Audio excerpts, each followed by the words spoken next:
Turma, vamos corrigir as atividades da aula passada, página 9, página 10. Então, pegue lá sua apostila, seu caderno e vamos corrigir. Nosso assunto era o esqueleto. A questão 1 está dizendo assim: o gráfico a seguir representa o crescimento de dois animais. Então, é um gráfico, né? E ele mostra o crescimento de um animal e de outro animal.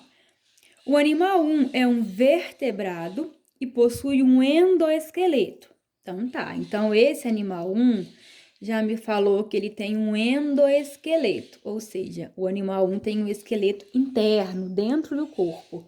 E o animal 2 é um artrópode e possui um exoesqueleto. Então me falou que é um artrópode e possui um exoesqueleto, ou seja, um esqueleto externo, né? Considerando isso, faça o que se pede. Então, vamos lá. O enunciado já me informou que esse aqui é o animal vertebrado, né? Se é vertebrado, ele é um animal que tem crânio e coluna vertebral. E o animal 2, ele me falou que ele é um animal artrópode, ó. Ele é um animal que tem exoesqueleto. Tudo bem. Letra A. Indique no gráfico a curva referente ao animal 1 e ao animal 2. Turma, o enunciado me falou, né, ó. O animal 1, ele é um vertebrado e tem endoesqueleto. O animal 2, ele é um artrópode e possui um exoesqueleto. Vamos indicar no gráfico qual curva pertence a cada animal. Nós falamos assim na primeira aula sobre esqueleto. Tem umas maritacas aqui, vocês estão ouvindo? Nós falamos que o animal que tem exoesqueleto são animais do tipo besouro, formiga.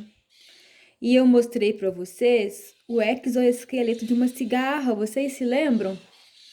Então, quem tem exoesqueleto, como era o caso daquele que eu mostrei da cigarra, nós falamos que a cigarra, ela precisa sair do esqueleto para crescer.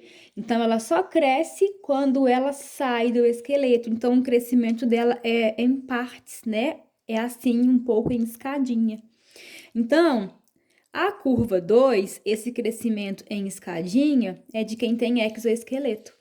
E a curva 1 é de quem tem um crescimento contínuo, que é o caso nosso, por exemplo, que somos animais vertebrados.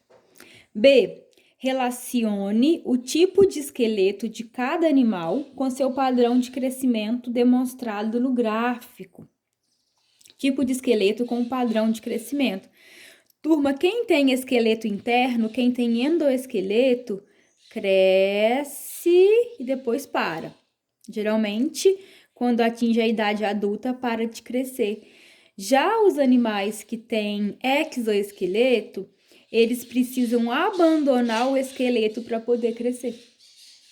Certo? Então, relacione o tipo de esqueleto de cada animal com seu padrão de crescimento demonstrado.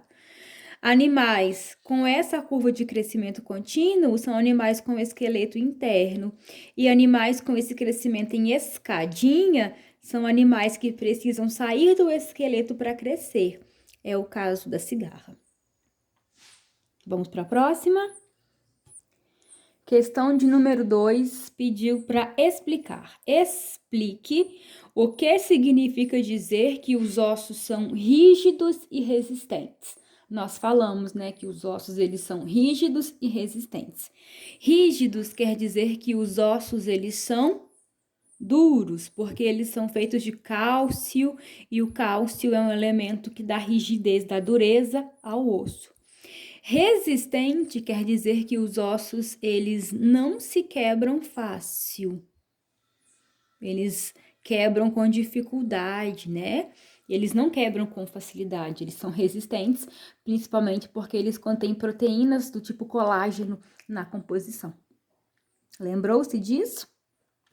3 perguntou o seguinte: o corpo humano possui 206 ossos, que possuem diversas formas e tamanhos. Considerando isso, letra A, cite 3 ossos longos do corpo humano. Você vai voltar lá naquele desenho que tá lá na página 5. Vamos lá. Vamos escolher 3 ossos longos, né, gente? Vamos lá. Um osso longo. Esse osso aqui do braço é um osso longo. O húmero. Esse osso aqui da perna é um osso longo. O fêmur. Os ossos também da perna, como a tíbia e a fíbula, são ossos longos. Outro osso longo, a ulna é um osso longo. O rádio é um osso longo. Tranquilo? Os ossos longos. E na letra B, me pediu 2 ossos curtos do corpo humano. Ossos curtos, vamos voltar aqui no esqueleto.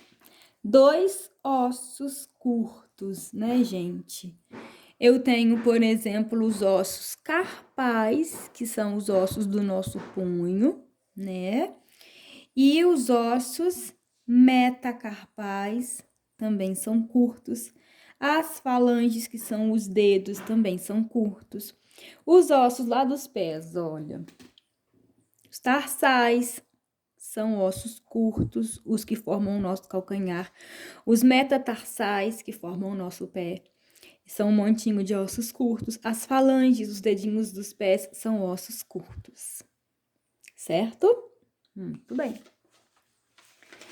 E pediu pra gente, número 4, o seguinte. Liste e explique as principais funções dos ossos. Nós falamos que os ossos, eles têm função de sustentação.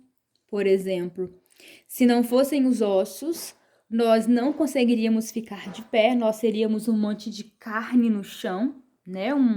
Nós seríamos uma trouxa de carne no chão que não conseguiria se locomover, se movimentar. Então, uma função dos ossos é sustentação. Outra função importante dos ossos, auxiliar na locomoção. Pense nas nossas pernas, por exemplo, os ossos das pernas nos auxiliam na locomoção. Os ossos também, eles têm função de proteção de órgãos. Proteção de órgãos, ou seja, aí eu vou pensar no seguinte, olha esse desenho aqui abaixo. Os ossos do crânio protegem o encéfalo, que está aqui dentro, né? Cérebro, cerebelo, ponte, bulbo. Os ossos das costelas, eles protegem os pulmões e o coração. Ainda, os ossos, eles têm função de produção do sangue. Turma, o nosso sangue ele é fabricado dentro dos ossos, num tecido chamado hematocitopoético. Olha que palavrão, hematocitopoético. Mas lá dentro dos ossos ocorre a produção de sangue. E dá para doar o sangue de dentro dos ossos, né? Um tecido chamado de medula óssea vermelha. São as principais funções dos ossos. Então, ó, eu listei, certo? E você precisa, além de listar, explicar. Não se esqueça de explicar essas funções. Tudo bem? Então, um abraço e até a próxima aula de correção. Tchau!